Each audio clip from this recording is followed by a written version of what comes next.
Vamos a hablar hoy, ya que estamos un poco deprimidos, de sacrificios humanos. Está bien. Está bien, los lunes los elige. Los usted, lunes, sí, tenemos siempre esta sección, sacrificios humanos.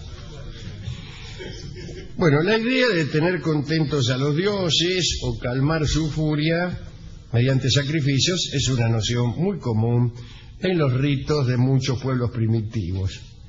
Incluso pueblos que luego fueron civilizados, en el comienzo de su historia, lo hicieron. Pero los griegos y los romanos de la antigüedad clásica ya consideraban inmoral el sacrificio humano. Sin embargo, algunos dicen, algunos malintencionados, que en tiempos homéricos los griegos no habían sido del todo contrarios a matar una pequeña porción de sus prisioneros para contentar a los dioses. Me viene inmediatamente a la memoria el sacrificio de Ifigenia en Áulide. Estaban los griegos en la costa de Áulide esperando vientos favorables para hacerse a la mar e ir a atacar Troya, nada menos. Y el jefe de los griegos, de los aqueos, era Agamenón. Y de él esperar viento y no unas calmas chichas que no podían zarpar. Y entonces el adivino Calcante le dijo a Agamenón que si sacrificaba a su hija Ifigenia, iban a venir ventichelos. Y Agamenón, ni lerdo ni perezoso, sacrificó a su hija. ¿Esto es matarla? Sí, la mató. De acuerdo. Y vinieron vientos favorables. Después, horrorizados, los propios, iba a decir mitógrafo, pero el mitógrafo es un personaje posterior, los propios cantores, los propios poetas de aquel episodio empezaron a tergiversarlo y a cambiarlo, y ya entonces Ifigenia no había sido sacrificada, sino trasladada en el aire, vaya a ser cómo, y vivía en Táuride, donde fue posteriormente entrevistada por sus hermanos, nada menos que Orestes y Electra, que, dicho sea de paso, oportunamente se cargaron a su vieja, la mujer del citado Agamenón, llamada Clitemnestra, que en vista de la prolongada ausencia de Agamenón en la guerra de Troya, había aprovechado para engañarlo con un señor que se llamaba Egisto, no Egipto, Egisto. Y cuando lo vieron volver después de 10 años, le prepararon una celada y lo liquidaron. Y los hijos de Agamenón y Clitemnestra, Orestes y Electra, se vengaron y mataron a su propia madre. Orestes la mató en realidad. Mató a su propia madre diciéndole, te mato, oh madre, por haber matado a mi padre y haberlo engañado con este tipo, que de paso estaba ahí, me parece que se lo cargó también. Todo esto para que vean que las familias que tenemos no son tan malas como parecen. Tener un cuñado aficionado a la quiniela no es lo peor que a uno le puede pasar. Para eso son los mitos, ¿no? Claro. Pero aquí en este mito que aparece nada menos que en la Ilíada, ya hay un sacrificio humano, el sacrificio de la mismísima hija del jefe aqueo, nada más que para conseguir un buen viento. En Queronea, también ahí en la Hélade, cuando una plaga asolaba la ciudad, un hombre pobre era elegido como víctima expiatoria. Durante un año, este hombre pobre era mantenido a expensas públicas y alimentado con selecta comida. Al terminar el año, le ponían vestiduras sagradas y lo conducían por la ciudad mientras que elevaban preces para que todos los males del pueblo recayesen sobre la cabeza del sacrificado. Y luego era lapidado, muerto a piedrazo. Bien. En Atenas se mantenía a unos cuantos hombres y mujeres. Elegían a los degradados e inútiles, discúlpeme que lo mira a los ojos. Y cuando alguna calamidad caía sobre la ciudad, sacrificaban a dos de estos proscriptos, discúlpeme que le acaricie la mano. Los sacrificados eran siempre un hombre y una mujer. Él, el sacrificado, llevaba siempre colgando unos higos negros. Mire qué mal.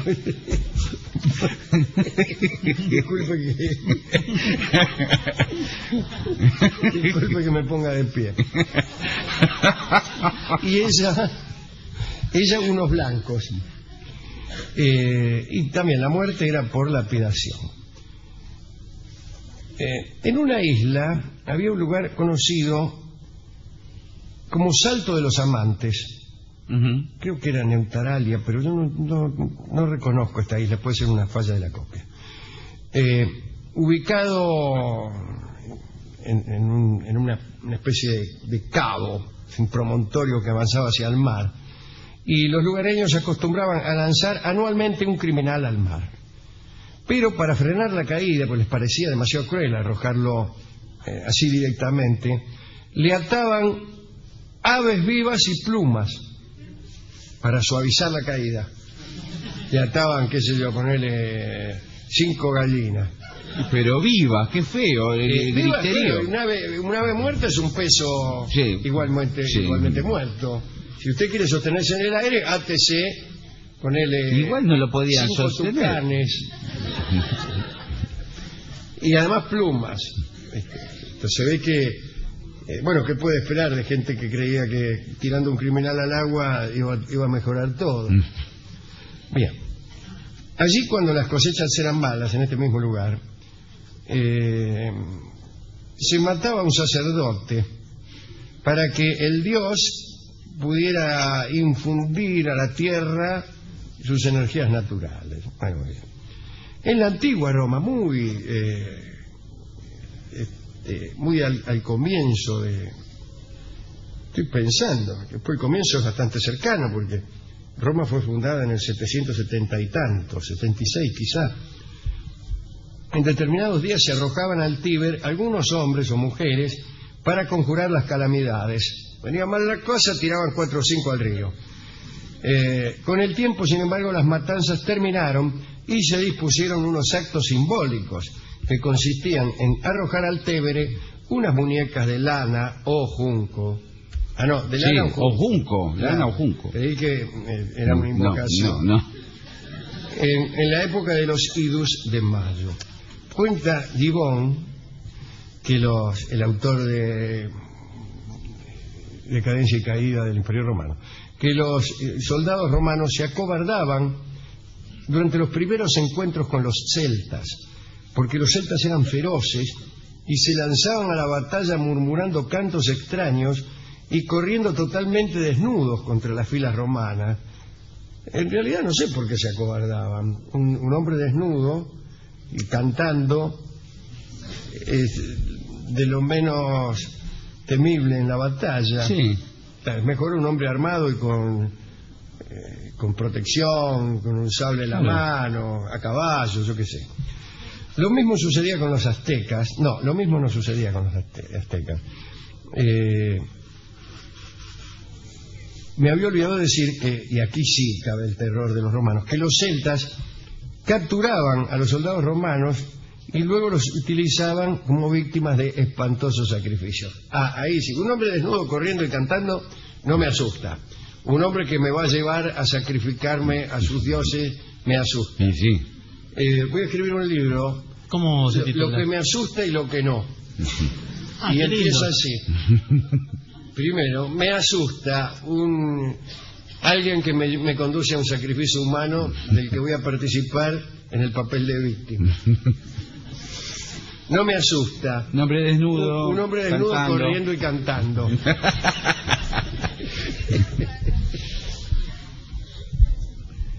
Bueno, y lo que sucedía con los aztecas es respecto a estos sacrificios. Como ustedes saben, los aztecas eran muy populares entre sus vecinos, porque en realidad trataban de no matar a sus oponentes, sino de capturarlos para luego sacrificarlos y usar su sangre como combustible del universo. Los aztecas tenían una idea no muy optimista del universo y pensaban que el universo era inestable, efímero, en perpetuo peligro de disgregación, y hasta en sus cosmologías aparecían anteriores destrucciones del universo, que había sido ya destruido 3 veces o 4, me acuerdo, qué sé yo.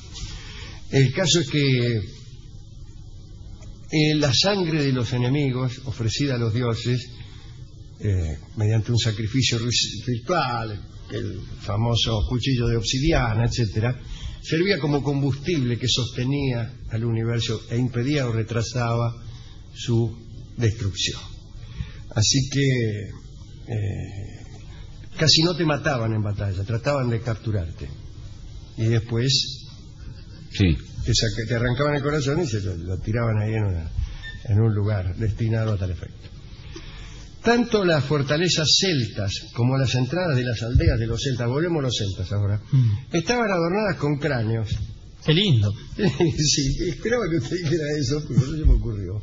Y mire, como los colectivos que tienen también los cráneos, ¿no? Nada Exactamente de nuevo. ese modo, así como al colectivo le cuelga un pequeño cráneo que se agita en los empedrados, o quizá lo tienen en la manija de la palanca de cambios. Sí.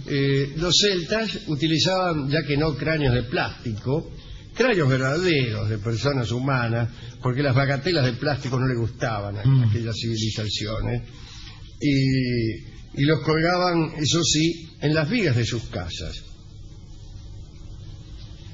Estos cráneos podían obtenerse de 2 maneras, en batalla o de las víctimas sacrificiales, que supongo yo también serían hijas de la batalla, prisioneros, pero de eso no estoy seguro, ¿no? El sacrificio humano era una institución importante y se realizaba entre los celtas bajo instrucción de los druidas, que eran los sabios sacerdotes. Dicen que los celtas también quemaban a las personas y tejían unas primorosas cestas de mimbre en las que metían a sus prisioneros para luego prenderle fuego. Sin embargo, la forma más persistente de sacrificio humano se encuentra entre los estados de imperios primitivos del Asia, ¿no? Y quizá el modo más usual era la matanza de esposas y criados y sirvientes cada vez que moría algún poderoso. Como creían que había vida después de la muerte, moría un poderoso, no le iban a largar Solari. Entonces le mataban al cocinero, a la ayuda de cámara. ¿A la esposa también? A veces a la mujer, porque supongo que sí, a la mujer, al amante. Los escitas mataban a todos los cocineros, a todos los cuidadores de caballos y a todos los mayordomos del monarca finado. Y también mataban incluso a los mejores caballos del rey, para que el rey cabalgara en el otro mundo. Este sacrificio tenía una doble función. Primero, que el rey disfrutara en el cielo de lo que había tenido en la tierra. Y en el sentido más realista, aseguraba al monarca que sus más allegados cuidarían mucho de su vida. Es decir, al cocinero no se le iba a ocurrir envenenarlo, claro, porque a él lo iban a liquidar. Así que todo el mundo lo cuidaba al Reinaldo para no resultar mortadela uno mismo. Es probable que los chinos, durante la última parte del segundo milenio antes de Cristo, practicaran los sacrificios de servidores reales. Algunos dicen que esos sacrificios eran multitudinarios. Miles de personas eran condenadas a muerte en el funeral real. Dicha práctica fue prohibida por los Chen allá por el 500 antes de Cristo. Durante la dinastía Qi, las estatuas de cerámica sustituyeron a las personas y a los animales auténticos, ¿no? Pero estoy pensando que es una dinastía que duró muy poco, pero sí tuvo un monarca principalísimo que fue Shi Huangdi, nada menos que el protagonista del artículo La muralla y los libros de Borges, aquel que empezó a construir la muralla china, aquel que ordenó la quema de todos los libros, aquel que ordenó la abolición del pasado, por eso quemó los libros, para que el tiempo comenzara con él y se declaró primer emperador, aquel que temía la muerte y había mandado a construir 365 habitaciones para dormir cada día del año en una distinta y una prefabricada para los años bisiestos. Se descubrió no hace tanto, digo no hace tanto, allá por 1950, un gigantesco túmulo que resultó ser la tumba de Siguantí.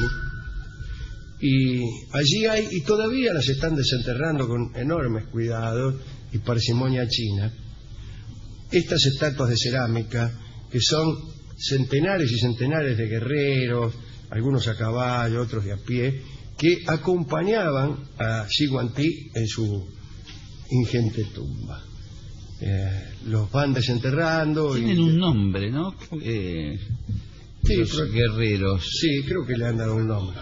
Eso, de terracota. Ahí está, los guerreros de terracota. Aparecen mucho en el History Channel y todo eso.